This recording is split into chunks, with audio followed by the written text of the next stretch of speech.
Making the invisible visible, Black women 365 days of the year. Each day will spotlight a remarkable woman whose story has shaped Black, British or global diasporic history. Women whose achievements are too often overlooked. Through these daily short films, we create a living, breathing archive of leadership, creativity, resistance and legacy. Let's begin. My name is Tina Ramos Ekongo. My main practice is visual arts, and I do portraits mainly. I paint Black women. So as in my sense of understanding of the arts, I try to paint Black women just existing, just being ourselves, because I think that is part of being revolutionary, just existing in a society that don't see you as equal or as beautiful. I'm trying to try to create a better world and make it beautiful. Part of it is being seen and shown Black women that we are beautiful as well, just existing. I'm trying to explore more me as the subject matter, because obviously you can paint portraits of people around you, but I also have to, this year, rediscover who I was, who I am, because a few years back, I kind of lost the perception of myself. So now I'm using myself as a subject. Also, I use myself as the instrument to create art, like bodily and like movement, like different state of emotions through myself, instead of just painting other people, because also like the same way you paint other people, then you have to start within yourself. Without you knowing yourself and appreciating yourself, how you can understand the rest of the world. So that is my practice right now. Okay, I will say my dad passing when he died in 2020, and he died during COVID, and I couldn't be in the funeral. I still having gone to my country to see like his resting place as well, and this had an effect on my work as well. But the fact that I made a promise to him that I will be an artist, like I will actually make the effort and the work and to be an artist, that changed everything for me. I stopped doing like my Monday to Saturday job. I was working in retail. I woke up every morning at 8 in the morning. I have a shower like I was going to an office, and start sending emails to people. I started like creating who I was as an artist, who I wanted to be as a freelance practitioner.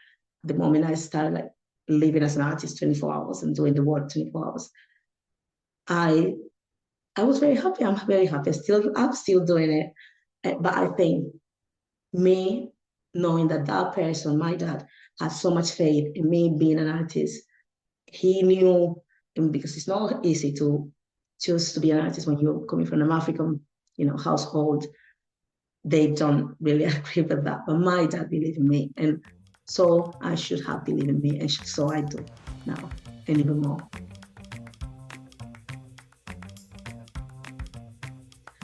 The journey, so I came to the UK in 2011 by myself. I'm a really tiny person in the sense of also like as a personality, I was tiny as well, but I was brave enough to come here by myself because I didn't want it to be just a person. I was living in Spain with the economic crisis and everything. I wanted to be something else. And in the process, like I used to study art in Spain, but it wasn't like kind of something useful. And I came here because I thought, I would have more opportunities to be an artist. And I had to work really, really hard, so many years. Like the journey in between is something that is not appreciated very much. You left yourself, and there's so much of yourself that is left behind in each process, I need to start again. And it's so much of yourself that is built up in the strength as well. And that part of the journey I think it's not very appreciated in any kind of can be art, can be, any kind of work.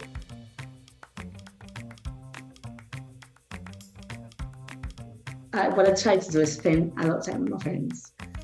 And I go to art galleries because sometimes when it's their work too much, and what makes me happy is go to a museum, like be a museum, art gallery, be around art. It makes me the most happy.